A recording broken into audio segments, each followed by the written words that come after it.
Hi everyone! This video serves as an introduction to section 14.3 on the topic of partial derivatives. We'll begin with a familiar example. The wave heights h in the open sea depend on the speed v of the wind and the length of time t that the wind has been blowing at that speed. Values of the function h equals f of vt are recorded in feet in the following table. Now, the function h equals f of v15 denotes the height of the waves as a function of wind speed v when the wind has been blowing for 15 hours. Notice here the time t is a fixed number at 15 hours and only the wind speed v is changing. Since only one variable is changing, it makes sense to take the derivative. For example, the derivative here, evaluated at 40, would represent the rate of change of the wave height with respect to the speed when v equals 40 knots. Notice, the idea here was to focus on a single variable.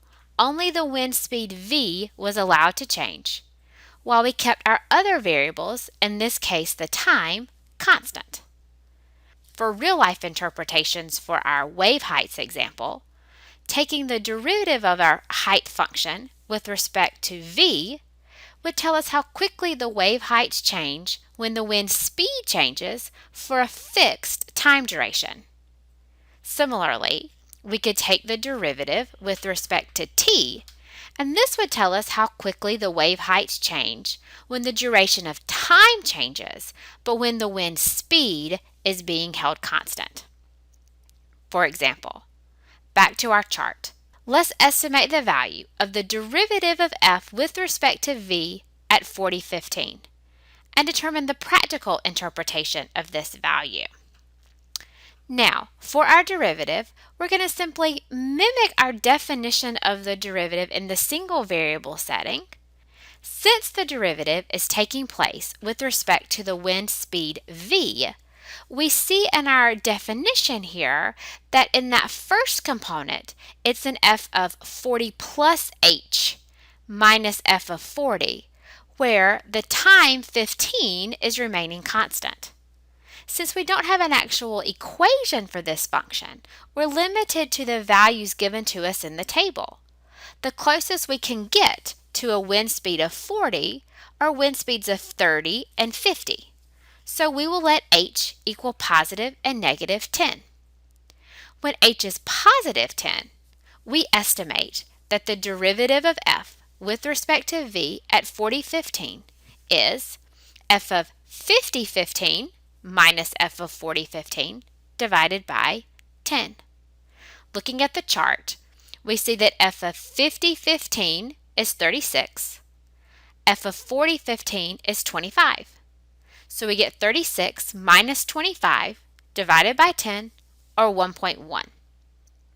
Now, when h is negative 10, we get, as an estimate for our partial derivative, f of 3015 minus f of 4015 divided by negative 10. Looking at the values in the chart, f of 3015 is 16, and f of 4015 remains 25. So we get 16 minus 25 divided by negative 10, or 0.9. Now, averaging the two values, we see that our partial derivative of f with respect to v at 4015 is approximately 1.0. Our interpretation is that when a 40-knot wind has been blowing for 15 hours, the wave heights are increasing by approximately 1 foot per knot that the wind speed increases. Note we say the wave heights are increasing because our partial derivative is positive, and that we're taking a derivative with respect to wind speed, and that's why we use the units feet per knot. Let's compare that to the next one. Let's estimate the value of the partial derivative of f with respect to t at 4015 and come up with the practical interpretation of this value. As before, when we take our partial derivative with respect to t, we'll mimic our definition that we had for the derivative in the single variable setting. We'll hold the wind speed of v equals 40 as a constant, and the derivative will be applying to that time component, so a 15 plus h and a 15. Because we don't have an equation, we're limited to the values given to us in the chart. And the closest we can get to a time of 15 hours are times of 10 and 20 hours. So here we'll let h equal plus or minus 5. When h is positive 5, we get that our partial derivative with respect to t at 40/15 is approximately f of 40/20 minus f of 40/15 divided by 5. Looking at the values in the chart, we see that f of 40/20 is 28 and f of 40/15 is 25. So 28 minus 25 divided by 5 gives us 0.6. Similarly, when h is negative 5, we get an estimate for our partial derivative as f of 40/10 minus f of 40/15 divided by negative 5. Reading the values in the chart, f of 40/10 is 21, f of 40/15 is 25. So we get 21 minus 25 divided by negative 5, or 0.8. Now, averaging the two values, we see that our partial derivative of f with respect to t at 40/15 is approximately 0.7. Our interpretation this time is that when a 40-knot wind has been blowing 15 hours, the wave heights are increasing by approximately 0.7 feet per hour. Again, we say they are increasing because our derivative is a positive 0.7, and because we were allowing the time to change, then we get the units feet per hour.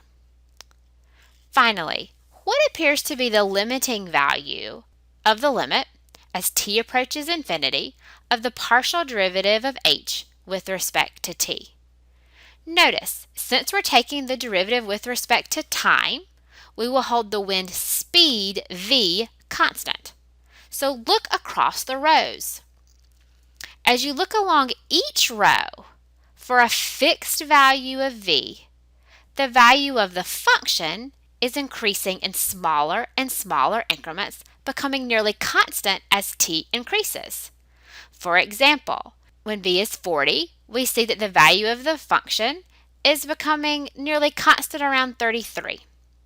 When v is 30, we see that the wind heights are maxing out at around 19. Since the values are becoming nearly constant, we would say that the limit as t approaches infinity of the partial derivative of h with respect to t is 0. Now, for some formal definitions of our partial derivatives. If z equals f of xy is a function of x and y, its partial derivatives are given by the following.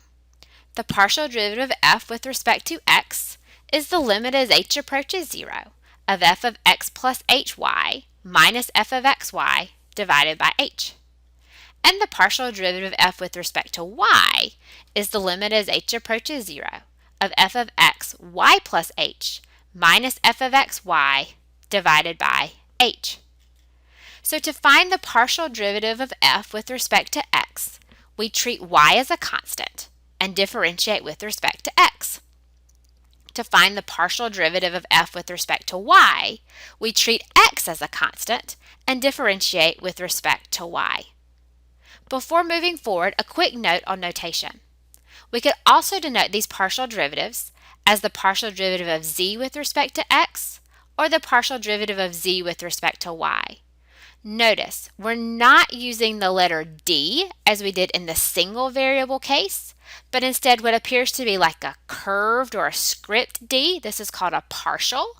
We use this different notation so that if we were to see these symbols alone written in the book or in text or in a paper, we would automatically know we're talking about a function of more than one variable.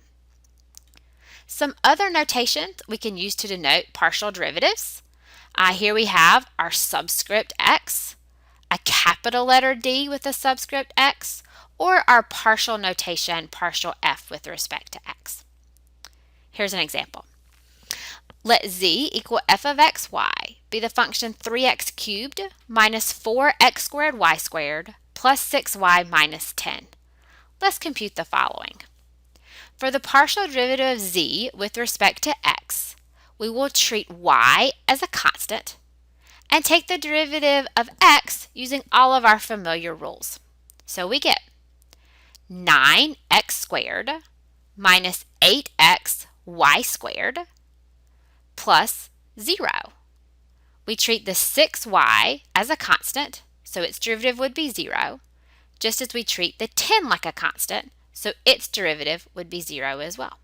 For part B, we want the partial derivative with respect to y. So this time we will differentiate with respect to y using all of our familiar rules and treat x as a constant. So the derivative of 3x cubed, because it's a constant, will be 0. And then we will get minus 8x squared y plus 6 minus 0. In part C, we want to simply evaluate the answer we found in part A, our partial derivative with respect to x, at the point 1, 2. So we replace the variable x with the number 1 and the variable y with the number 2. So we get 9 times 1 minus 8 times 1 times 4, or altogether, negative 23. For a final example, let's find the partial derivatives with respect to x and y for the function y squared plus 3xy to the 4th power.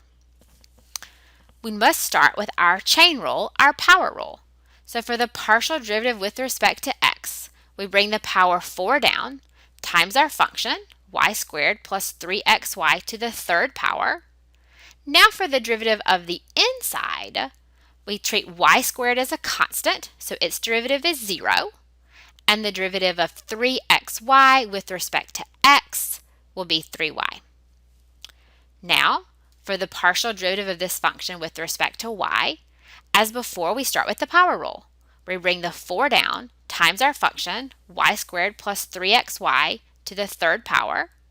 Now we take the derivative of the inside with respect to y, so we get 2y plus 3x. That's all for this introduction. Thanks, guys. Bye.